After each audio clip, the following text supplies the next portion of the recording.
Hi everyone. Today we are touching on the very general process and what it looks like when you have to sell your house in order to buy another house. So oftentimes we have buyers that we work with in the beginning who are just renting and they have to serve notice to their landlord. It's different depending on your contract, and they'll notify them once they have an accepted contract, and they'll line up both when they have to leave their apartment and with their closing date as to when they move into their new house. And it's pretty straightforward. We have to coordinate a couple of things, but it's not a huge ordeal.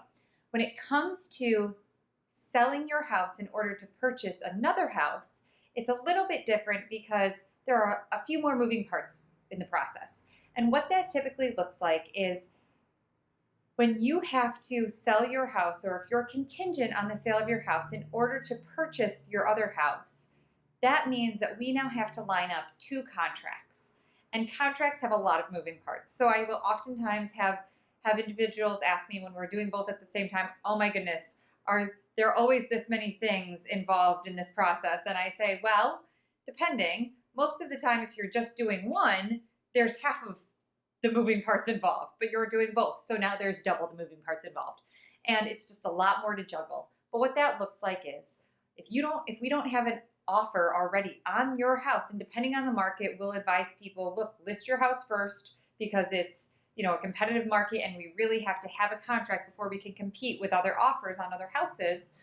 Or if it's not so competitive of a market, we might, and what they're looking for is very specific, we might say, let's find a house first, go in contingent on the sale of your house, and then get an offer. So the strategies are different depending on the market, depending on the individual situation. We have different recommendations that tailor to all situations and all markets. So that being said, we go under contract, we start through the process, and we have to line up both closing dates. But when it comes to buying and selling a house, there are a lot of milestones that need to be hit to make sure those closing dates really match. And in New York, although we put a closing date on the contract, and if you're watching this and you have been a buyer or a seller at any point, you know what's coming. We always tell our clients it is a target date. New York is different than other states in that we have attorneys who have to handle these transactions as opposed to other states, and we'll talk about that in another video, where only title companies have to be involved in the transfer of real estate. They don't need to involve attorneys, and that's based on whether you're a title state or a lien state. And again, that will be another video. But basically, important piece to take away from here is that we have attorneys who are involved in the purchase and sales of real property here. And what that means is that there are 3 attorneys who have to review all the title work, who have to go back and forth and make sure they're on the same page, that this property is free and clear so that when it transfers to the new owner, they own it outright. There are no questions. There are no, judgments or liens out on the property. It's all the way it should be. So that just means there are more people involved. There are more processes involved. And so we have to make that target closing date a target because of how many pieces have to come before that, especially when it comes to attorney reviews and title work.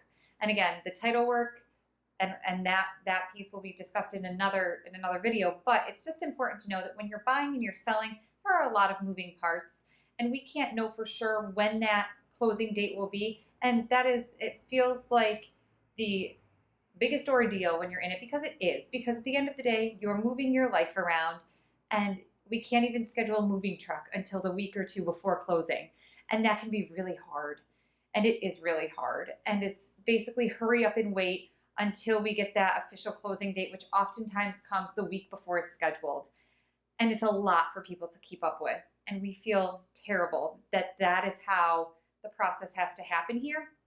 But that is where we're at with it in terms of our industry knowing how to piece these things together in the best way possible and keep everyone on the same page. So it's just important to know that is what happens in a real estate purchase and sale. And so to keep in mind when we are going to list or going to sell or going to buy, that this is part of the strategy that we break down with you. And we really line up these milestones and moving parts to make sure that it's a seamless transition and that you're in your new house the way you should be. And although there will be pieces to get through, that it's as strategic as possible. If you have any questions regarding this, please feel free to reach out and let me know. If you'd like us to review what that process looks like because you're thinking about buying or selling and you have all of this to juggle, please reach out and let us know, because really it's our job to make it seamless and take the weight off of you as much as possible and to streamline the whole process. We look forward to hearing from you, and we'll talk to you soon.